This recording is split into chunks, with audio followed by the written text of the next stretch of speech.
Everybody loves a good UFO story, and especially if there's the possibility of a conspiracy. Joining me this morning to talk about one of those stories is Rosie Jones, who's a producer of a story called Westall 66, a suburban UFO mystery. Hello, Rosie. Hello, Trevor. This is, I have never heard of this story, so can you tell us a little bit about it first? Sure. Well, look, I first came across the story when I was reading the Age newspaper, and a chap called Shane Ryan had been talking to a reporter and was talking about his research into a story that happened at Westall High School, mostly in Westall, around Westall High School in 1966. And it was a story of a UFO that had been sighted above the high school by, 200 or 300 people, including students from the school, staff at the school, and I believe local residents. So, of course, I'm interested in this kind of area, not specifically UFOs, but ideas about films about belief. And so I contacted Shane, and we went from there. It's interesting that, I don't know, that of all the UFO stories, because I hear a fair few, because there are a lot out there, that this one hasn't been, I don't know, well told or well documented before, or has it been? Well, look, back in 1966, the local newspaper, the Dandenong Journal, made quite a thing about this story at the time. They put it on their front page for a couple of weeks running, and they ran a few questions really by a columnist in the newspaper for a couple of weeks. It was also on the Channel 9 News on the evening of the sighting, but that footage has disappeared. Okay. It can no longer be found. We have, of course, got the Dandenong Journal article, and that's a very useful piece of documentation. What sparked the interest of the journalist that you saw? I guess it's a fascinating story. I mean, so many people have seen something that seems very, very unusual, the way people describe it, and Shane Ryan and myself have now talked to over 260 witnesses, so that's a lot of people.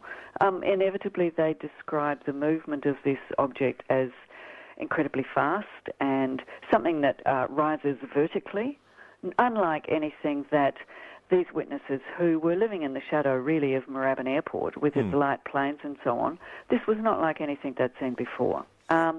But they have not really had a decent explanation as to what this thing was. What exactly did they see? Was it close? Was it far away? And it was during the day? It was around about 11 o'clock in their recess. Some students were out on the playing fields and others were inside the classroom. A cry went out, flying saucer in the sky, because it was, at the time, the Cold War, the space race, all of those things. People were very aware of flying saucers, and there were lots of reports. So the cry went out, people came running, there was a big rush to see what this thing in the sky was. Some people describe seeing it at fairly close range, taking off. Some people say it landed on the school property, others say that's not possible.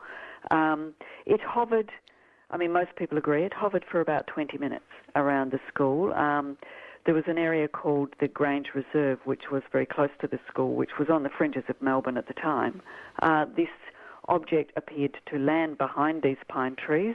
Lots of the school children ran over. There are stories, and I've spoken to these people, who claimed that they saw it just taking off from this area around the Grange, and there are also stories about people who touched it on the ground. There are many stories and many sightings of circles, flattened circles of grass, that people think were landing spots.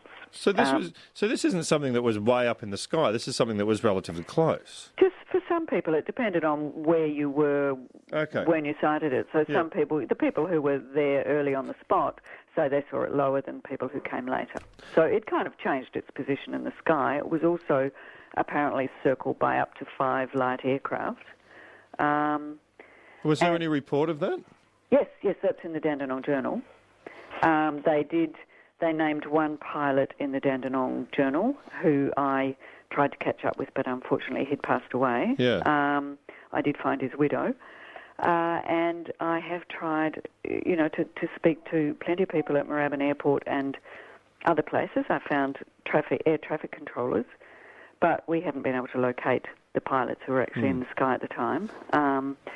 It's a very slippery story in that respect. It's very hard to find documentary evidence if what you take as documentary evidence is something written. Is there any visual record at all left anymore? What do you mean? As in film or photograph or anything like that? Because it's not actually a time when everyone had their own portable cameras on them in their phones and that sort of thing. No, that's exactly right. Unfortunately, as I've said, the Channel 9 News report has disappeared. I've chased high and low through all sorts of archives for that and haven't been able to come up with it. But there was footage on that. Yes. Oh, not of the craft itself, not of something in the air, but there was footage. There were interviews with some of the school kids because we've spoken to them, spoken to the journalist who did the story, who has since passed away, because a lot of the adults, of course,